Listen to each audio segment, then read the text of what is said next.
You touched my world. Now I'll destroy yours. I never imagined my life would become something straight out of a crime drama. But here we are. I'm 34 years old, running a small architectural firm that specializes in sustainable community centers.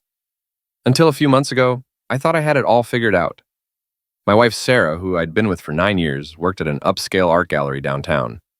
Our daughter, Lily, had just turned 8, with these beautiful dark curls like her mother and what I always thought were my green eyes. I loved my life. I loved my family. I was an idiot. It was a Thursday afternoon when everything shattered. I was reviewing blueprints for a youth recreation center in Oakland when my phone rang. My dad's voice came through with an edge I'd only heard a handful of times in my entire life, the kind of tone that meant someone had died or the world was ending. "Is Sarah home?" he asked. No greeting, no small talk. I glanced at the clock showing 2:07 p.m.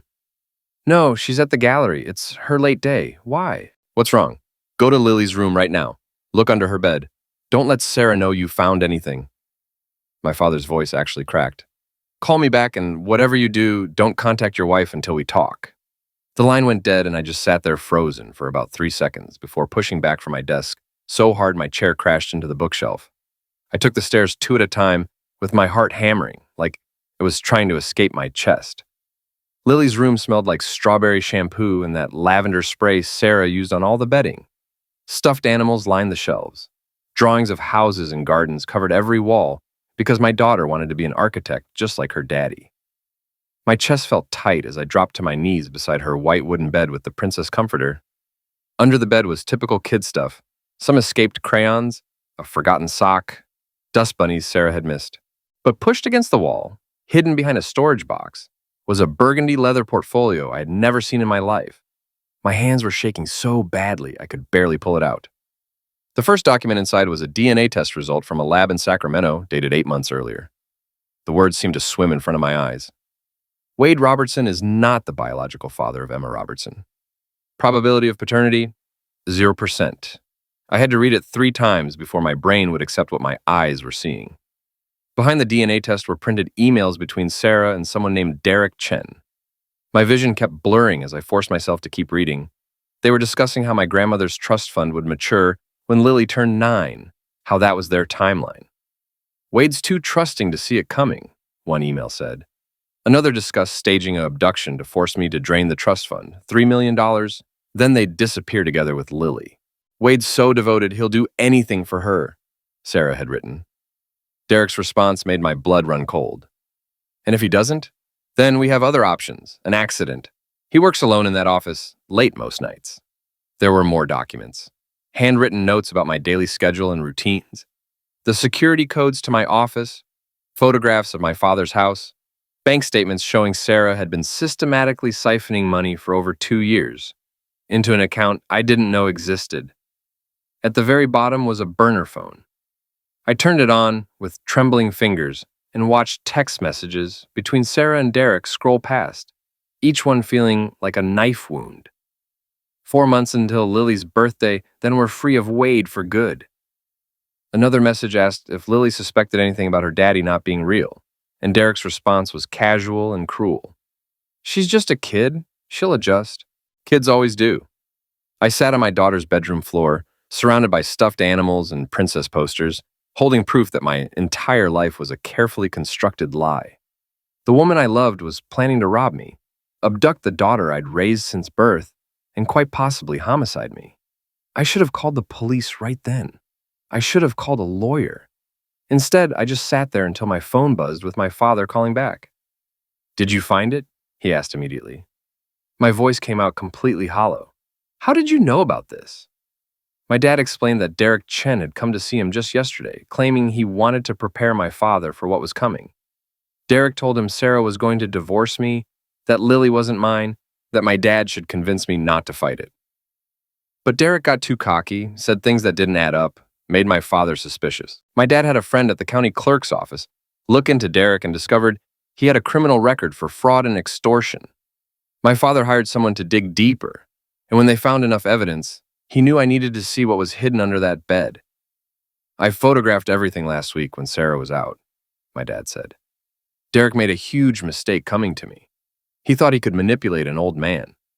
What he doesn't know is that I didn't build my construction company from nothing by being stupid, and he sure as hell doesn't know what this family does to people who threaten our own. My father told me to act completely normal, that Sarah couldn't know we were onto her. He gave me the number for Marcus Williams, a private investigator he'd used before, and said we needed to document everything.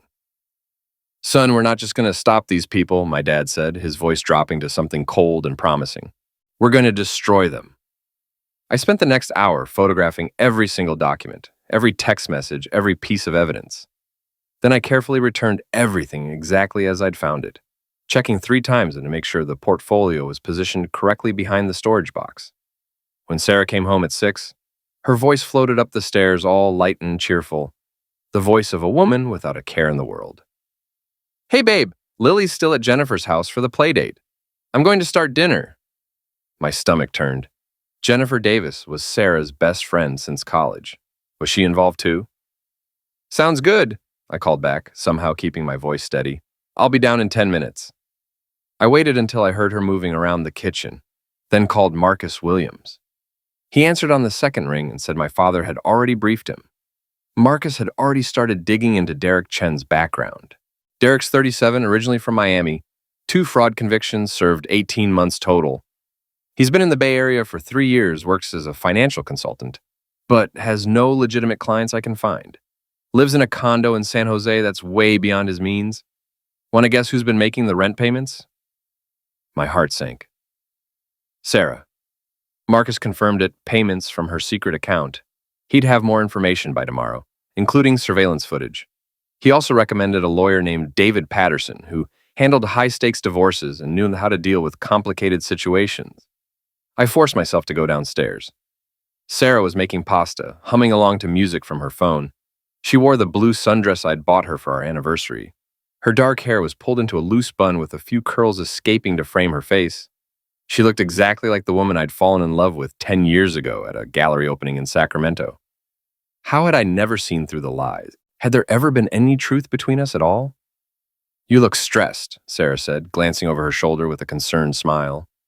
I moved behind her, forcing myself to put my arms around her waist, forcing myself to kiss her neck, the way I always did. Every touch felt like touching poison. "Just the usual deadline pressures. This smells amazing." She leaned back against me. "You work too hard. Maybe we should take a vacation. Lily's birthday is coming up.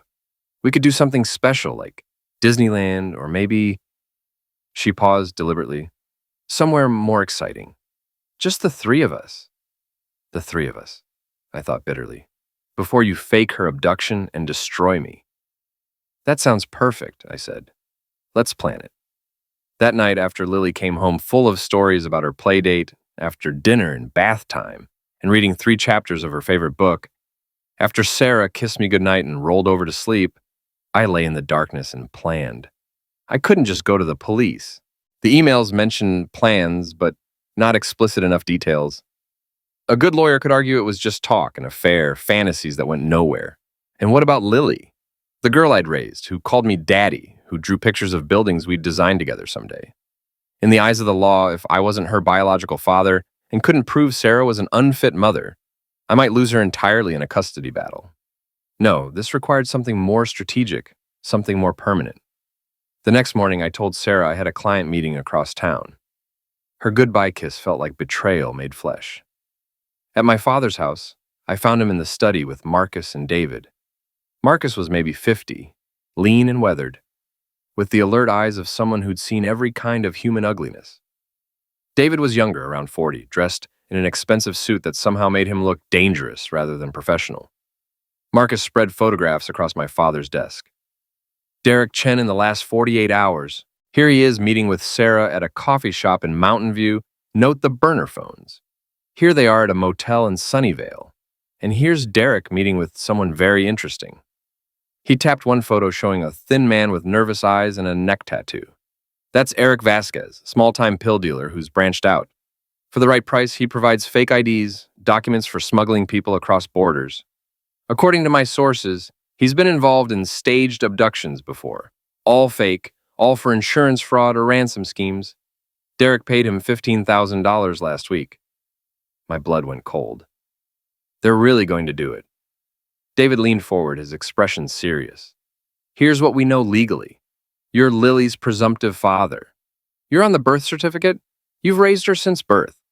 That gives you parental rights regardless of biology. However, Sarah could challenge that in court. The evidence of her plan is good, but circumstantial. What we need is for them to actually commit a crime we can prove, but one that doesn't put Lily in real danger. You want them to think they're succeeding, I said slowly, understanding, so we can catch them in the act. David's smile was sharp as a blade. Exactly. But more than that, we need to make sure that when this is over, they're not just arrested. They're ruined financially, socially, legally. No possibility of parole. No sympathy. No second chances. My father stood and walked to the window, his back to us. Wade, your mother and I tried for 8 years to have a baby. 8 years of hoping and trying. When you finally came, you were everything to us. I would have burned down the world for you, the same way you'd burn it down for Lily. He turned, and I saw something fierce and unforgiving in his eyes. These people made a mistake. They threatened my granddaughter and planned to destroy my son. Now we show them what happens when you come after our family. Marcus pulled out another folder. I've got more. Derek's been in contact with someone else, Jennifer Davis's ex-boyfriend, Marcus Thompson. He works as a nurse at County General.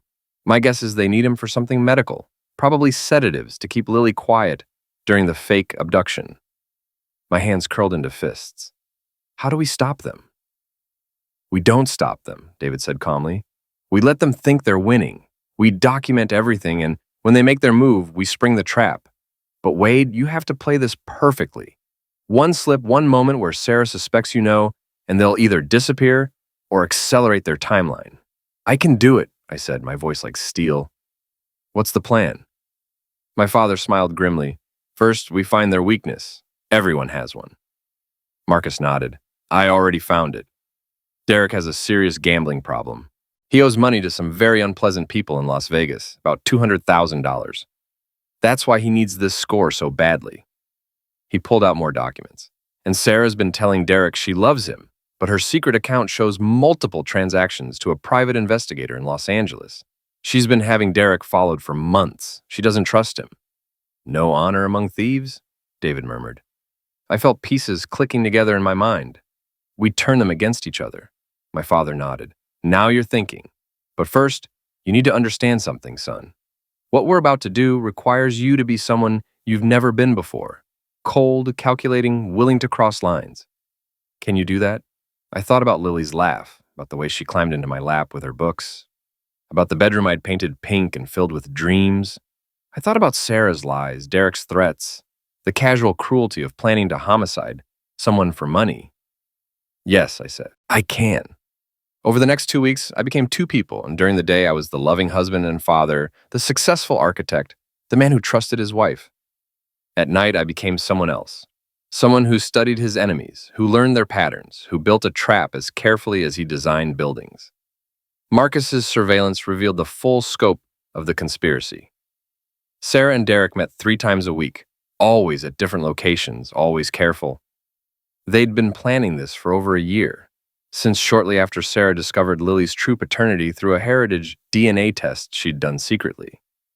The biological father was apparently a one-night stand from a conference in Chicago, a man who'd never known about Lily and whom Sarah had no intention of ever contacting. Jennifer Davis was involved, though peripherally. She knew about the affair, but believed Sarah was planning a simple divorce. She'd agreed to provide an alibi for the day of the planned abduction. Marcus Thompson, the ex-boyfriend, had already provided pediatric sedatives that would keep Lily calm, but not damage her. The abduction was planned for 3 weeks away on a Saturday when I'd be at my office catching up on work, following my predictable routine. Lily would be taken from a park near our house. The ransom would be $3 million, to be paid within 48 hours. Derek had already arranged for fake passports and travel to Costa Rica, a country with no extradition treaty with the United States. My father assembled what he called a war council. Besides Marcus and David, there was my best friend Paul Henderson, who ran a successful tech startup and had a creative, devious mind. There was also Richard Foster, a retired FBI agent my father had known for decades. Richard was 70, with silver hair and the calm demeanor of someone who'd seen everything. He'd specialized in white-collar crime and abduction cases before retiring. The plan was intricate. We'd let the abduction happen, but control it completely. We'd put a tracking device on Lily. Actually, 2 devices. One obvious one hidden in her shoe that Derek would find and destroy, thinking he was smart.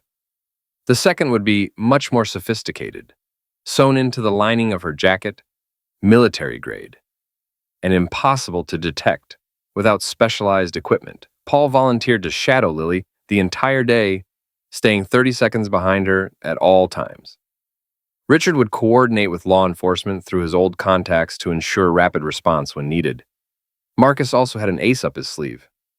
He had a friend who owed him a favor, a con artist named Tony Russo, who was currently working legitimate as payback for Marcus keeping him out of jail 5 years ago. Marcus would introduce Tony to Derek as someone who could help with the Costa Rica arrangements. Derek would trust him because Tony would present as exactly the kind of criminal Derek wanted to work with. Tony would document everything, and when it was time, he'd make sure Derek couldn't run. David explained his part of the trap. Wade, you're going to request early access to the trust fund, but not all of it. $1 million for that family vacation, Sarah suggested. The trustees will agree, but with conditions. The money goes into an escrow account that requires both your and Sarah's signatures to access, and there's a 30-day waiting period for fraud protection. This serves 2 purposes. First, it tells Derek and Sarah that the money is real and accessible. Second, when they try to access it after the abduction, we've got them on camera committing fraud. The hardest part came 2 weeks into the investigation. David insisted I needed to tell Lily the truth, not all of it, but enough so she'd be prepared. She needs to know something bad might happen and what to do, David explained. Child psychologists say kids are resilient when they understand what's happening. It's the uncertainty that traumatizes them. That night, after Sarah had gone to bed, I sat with Lily in her room. She was in her princess pajamas, clutching her favorite stuffed rabbit. "Daddy, you look sad," she said. I pulled her into my lap. "Emmy, I need to talk to you about something important. Can you be a big girl and listen carefully?" She nodded, her green eyes wide and trusting. "Sometimes people aren't who we think they are. Sometimes people we love make bad choices. There might be some people who try to take you away from me. They might say it's a game or an adventure, but it's not. If anyone, and I mean anyone, even someone you know, tries to take you somewhere without me or Grandpa, I need you to scream as loud as you can and run away. Can you do that?" Her lip trembled. Is Mommy one of the bad people? My breath caught. Kids knew things they always knew on some level. "I don't know yet, sweetheart. But I'm going to keep you safe no matter what. I promise you. Do you trust Daddy?" She nodded. "Then I need you to be brave. And I need you to know something else." I cupped her face in my hands. "No matter what anyone says, no matter what happens, you are my daughter. You will always be my daughter. Not because of blood or biology, but because I choose you. Every single day I choose you. Do you understand?" Tears rolled down her cheeks. "Are you going to go away?" "Never," I said fiercely. "I'm never leaving you. But some people might try to make it happen, so we have to be smart. You, me, and Grandpa. We're going to beat the bad people, but I need you to trust me and do exactly what I say when the time comes." She wrapped her arms around my neck. "Okay, Daddy." Meanwhile, I had to play psychological games with Sarah. On a Friday night, I took her to the expensive Italian restaurant where I'd proposed. She wore the emerald earrings I'd given her on our 5th anniversary, laughed at my jokes, touched my hand across the table, played the role of devoted wife with Academy Award precision. "I've been thinking about what you said about a vacation," I said carefully. "What if we made it really special, took a few months even? I could step back from the firm, you could take a sabbatical from the gallery, we could travel with Lily, show her the world." Sarah's eyes lit up, but I saw calculation beneath the excitement. "That sounds amazing, but could you really take that much time off? And the money?" I lowered my voice conspiratorially. "I've been thinking about that too.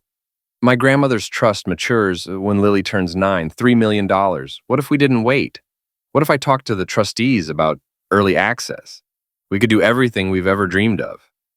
I watched greed, surprise, and suspicion flicker across her features before she settled on pleased astonishment. "Wade, that's incredible. Are you sure? That money is for Lily's future." "We're her future," I said, hating every word. And I want to make memories with my girls while we can. Life's too short. That night, Marcus had cloned Sarah's burner phone, so every message appeared in real time on my laptop. Sarah's texts to Derek were frantic. He's talking about accessing the trust early. This could change everything. Derek's response was harsh. Don't be stupid. Half in a divorce settlement isn't enough. We stick to the plan. Sarah pushed back, suggesting they could just divorce me and take half if I had the money liquid. Derek's reply was brutal. I owe people in Vegas who don't take IOUs. We need all of it, and we need Wade out of the picture permanently. His death has to look natural, or the money goes to his father, and we get nothing. The abduction gives us control. Stop thinking you're not good at it. I screenshot the messages and sent them to David. He called 20 minutes later, excited. Perfect. Derek's showing his hand. He doesn't respect Sarah, and she's starting to doubt him. We can work with this. Over the next week, I played the devoted husband even harder, making Sarah doubt Derek, making her wonder if she was making a mistake. Meanwhile, Tony Russo was working his magic with Derek, slowly planting seeds of doubt about Sarah. Your partner, this Sarah, she's solid. You sure she won't crack when the kid's crying, when her husband is begging? Derek had hesitated. She'll hold. She wants out of that marriage bad enough. Tony pressed further. If you say so. Me, I don't trust partners. They always want more, or they get scared. You might want a backup plan, something that keeps her quiet if she starts to waver. The escrow account information mysteriously showed up in Sarah's email, a document from the trustees supposedly sent to me but CC'd to her by mistake. It showed $1 million sitting there, accessible in 2 weeks, 1 week before the abduction. Sarah would see it and think they didn't need to abduct Lily, but Derek would convince her otherwise, giving us proof of her willingness to commit financial fraud. 3 days before the abduction, everything almost fell apart. I came home to find Sarah in Lily's room crying. For a terrifying moment, I thought she'd found the recording equipment or discovered we knew. Christina, what's wrong? She looked up, mascara running. I'm a terrible mother. Lily asked me today if I loved her. What kind of mother makes her child doubt that? This was it, the moment where Sarah could choose differently, could back out, could prove there was something human left in her. We could run away, she said suddenly, grabbing my hand. Just take Lily and disappear, start over somewhere new, just the three of us. I found myself actually hoping she'd take the out, choose our daughter, be something other than a monster. We could, I said carefully, we could go anywhere you want. For a long moment, Sarah stared at me, then her phone buzzed. She glanced at it and her expression hardened completely. Never mind, I'm just being emotional. Forget I said anything. She left the room abruptly. I checked my laptop later and saw Derek's text. Getting sentimental? Remember what happens if you back out now. I know people, Sarah. People who don't appreciate being set up to take a fall. You're in this whether you like it or not. Derek was threatening her, and Sarah, instead of going to the police, instead of confessing to me, instead of protecting our daughter, had chosen to proceed. Whatever sympathy I might have felt evaporated completely. She'd made her choice. With 1 week until the abduction, I moved Lily to stay with my father. I told Sarah it was because my dad had been lonely since my mother died, and Lily loved spending time at Grandpa's house. Sarah agreed too quickly, relief flashing across her face. She wanted Lily out of the house, wanted distance from her daughter before the betrayal.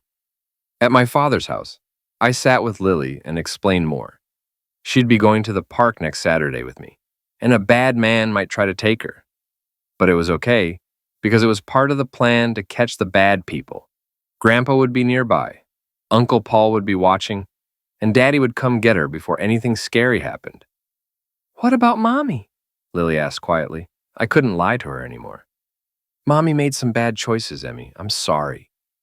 Her next question broke my heart. Will I still see her? I didn't know how to answer.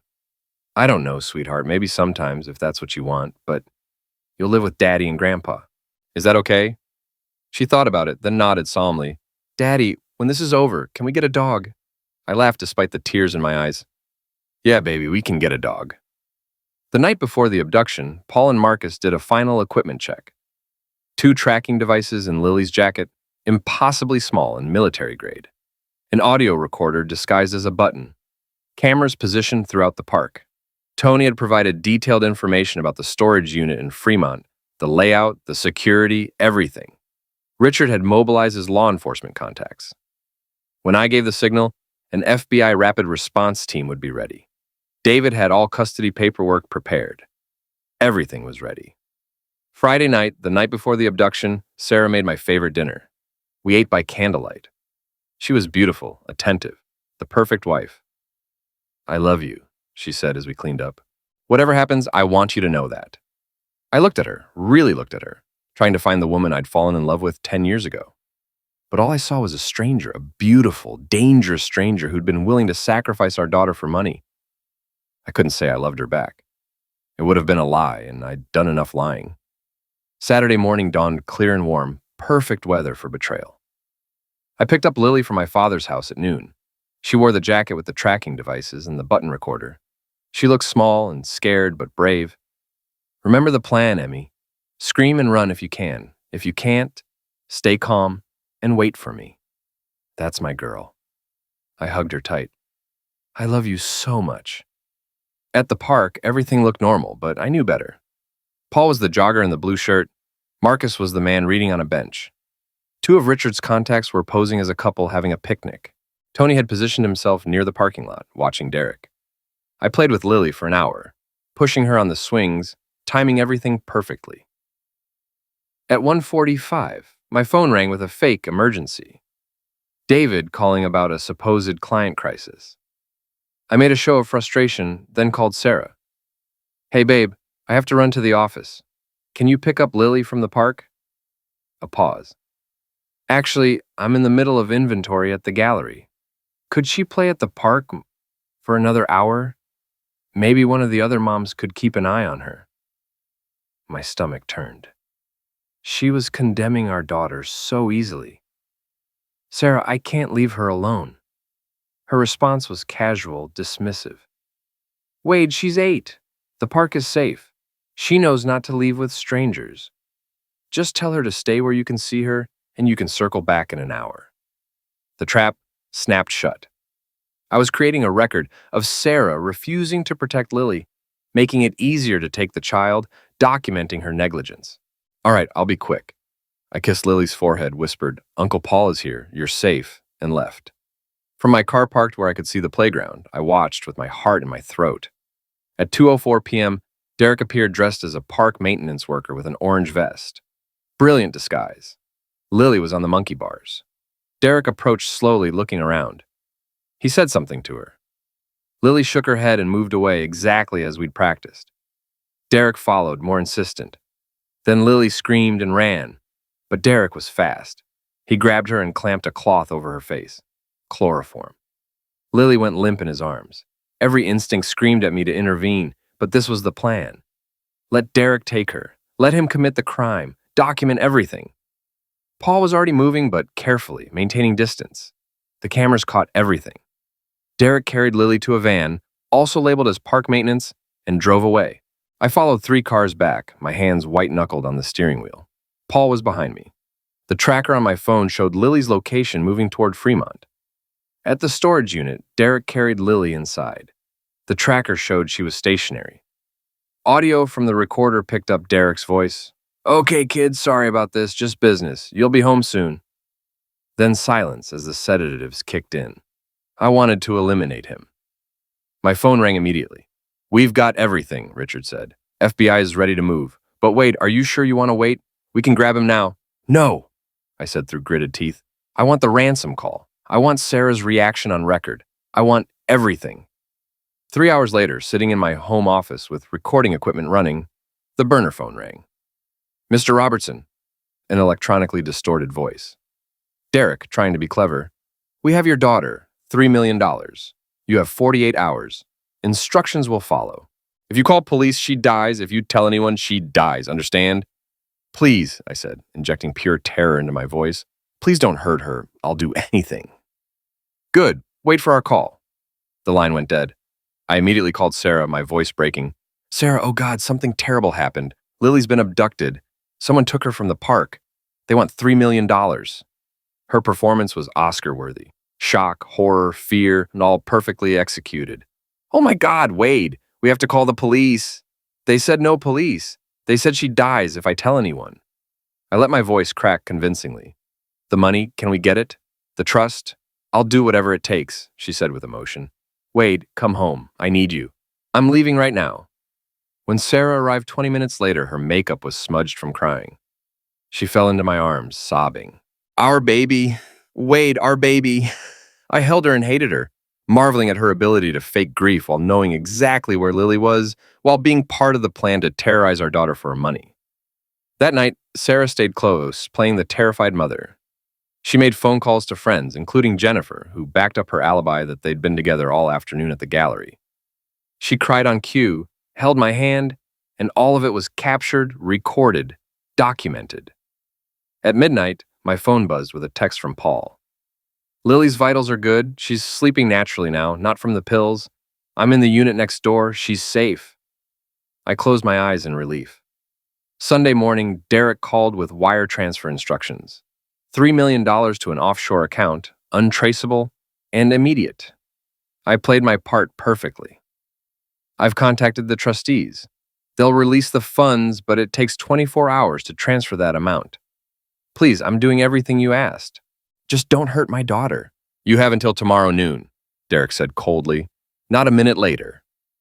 What Derek didn't know was that the wire transfer was flagged the moment he tried to set it up.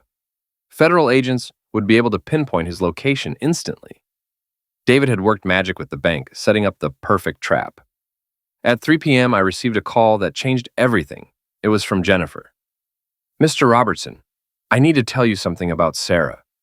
My pulse jumped. Jennifer, what is it? She's been lying to you. About yesterday, about everything. We weren't together at the gallery. I don't know where she was. She asked me to lie for her, and I did, but I can't anymore. Not with Lily missing. Mr. Robertson, I think Sarah knows something about the abduction. This wasn't part of our plan, but Jennifer's conscience had apparently gotten to her. Where is Sarah now? I asked urgently. She just left my house. She was frantic, talking about needing to fix something. She mentioned a storage unit in Fremont. I'm scared. I think she's involved in something terrible. I made a split-second decision. Jennifer, call this number. I gave her Richard's contact information. Tell him everything you just told me. Then stay where you are and don't talk to Sarah. I hung up and immediately called Marcus. Jennifer just flipped. She's talking. Where's Sarah? On the move, heading toward Fremont, toward the storage unit. My blood ran cold. She's going to Derek. Something's wrong. Move in now. FBI is rolling. Wade, stay where you are. That's my daughter. I was already grabbing my keys. I'm not waiting. I drove like a demon, calling my father. It's happening now. Get to Fremont. Bring Paul. At the storage facility, chaos had erupted. Sarah's car was parked haphazardly near Unit 247. I could hear shouting from inside. I ran toward the sound and found a nightmare scene. Sarah was in the storage unit with Derek. Lily was awake and crying. Derek had a tool, and he was yelling at Sarah. You stupid witch! You led them here! The money's flagged! The whole thing is blown! Sarah was crying, hands up. Derek, just let her go. We can run. We can still... We? There is no we. You're a liability. Derek pointed the tool at Sarah. That's when I stepped into the unit. Put the tool down, Derek.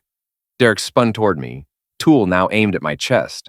Lily screamed, Daddy! Derek's face twisted with rage. Wade Robertson, the fool! Did you really think you'd win? I already have, I said calmly. Behind Derek, I could see Paul creeping closer. FBI is outside. You're surrounded. It's over. Then I've got nothing to lose, Derek snarled. His finger tightened on the trigger. Everything happened at once. Paul tackled Derek from behind. The tool went off, the bullet hitting the ceiling. I lunged forward and grabbed Lily, pulling her into my arms and turning my body to shield her. Sarah was screaming. Suddenly, the unit was full of FBI agents, with weapons drawn, shouting commands. Derek fought like a wild animal, but Paul and 2 agents subdued him. Handcuffs snapped on his wrists. An agent read him his rights. Another agent approached Sarah. Sarah Robertson, you're under arrest for conspiracy to commit abduction, extortion, and fraud. She looked at me with real fear in her eyes for the first time. Wade, please, I'm sorry, I never meant... You meant all of it, I said coldly, holding Lily tight against my chest. You chose this. You chose him over our daughter, over everything. Tears streamed down her face. She's my daughter, too. No, I said with finality. She's not. She's mine, and you're never touching her again. As the agents led Sarah away in handcuffs, she was crying, but I felt absolutely nothing. No satisfaction, no guilt, no vindication. Just emptiness where my love for her had been. Richard appeared, putting a hand on my shoulder. "Ambulance is here for Lily. She needs to be checked out." Lily clung to my neck like she'd never let go. "Daddy, don't leave me. Never, baby, I'm right here." At the hospital, Lily was examined thoroughly and cleared. Physically fine, though she'd need therapy for the trauma. Child Protective Services interviewed me, examined all our evidence, and made their recommendation. Lily would stay with me and my father. Sarah's parental rights would be suspended pending trial. Late that night, my father drove us home. Lily fell asleep in the back seat, exhausted. My dad glanced at me. "You did it, son." "It doesn't feel like victory," I admitted quietly. "It never does," he said. "But you saved your daughter. That's what matters." "What happens now?" I asked. My father smiled grimly. "Now Derek discovers that his arrest made the news in Las Vegas, and certain people he owes money to are very interested in his location. His time in prison is going to be extremely difficult. And Sarah, well, David's already talked to the DA. With the evidence we have, the recordings, the texts, Jennifer's testimony, they're looking at 15 to 20 years minimum. The investigation also uncovered that Sarah really had been embezzling from the gallery for years, so even more charges are piling up. The aftermath took months to sort out. Sarah pleaded guilty to conspiracy charges in exchange for a reduced sentence of 15 years with possibility of parole in 10. Derek got federal prison time, and word filtered back to us that the Vegas loan sharks found him in lockup. He was attacked multiple times and lived in constant fear. The investigation into Sarah's finances revealed actual embezzlement from the gallery, so even more criminal charges were filed. Her reputation was completely destroyed. I got full custody of Lily and legally adopted her to make absolutely certain that biology could never be used against us in court. We moved in with my father and got a golden retriever puppy that Lily named Lucky. She started therapy and adjusted better than I dared hope. The nightmares came less frequently as time went on. Sarah wrote letters from prison that I kept in a safe. When Lily was older, if she wanted to read them, that would be her choice to make. I threw myself back into work and started a foundation to help children with incarcerated parents, turning our pain into something constructive. The Oakland Youth Center was completed and open to great community response. Lily and I worked on architecture projects together just like we always had. 6 months after everything ended, she asked me if we were going to be okay. I pulled her close and promised her we would be. And for the first time since this nightmare started, I actually believed it. Sometimes I think about the man I used to be, the one who trusted easily and always saw the best in people. That man died the day I found that folder under the bed. But the man I became, the one willing to do whatever it took to protect his daughter, that's who Lily needed. That's who she deserved. We survived, we won, and most importantly, we did it together. She's my daughter in every way that matters, and nothing will ever change that. I'd do every bit of it again without a second of hesitation.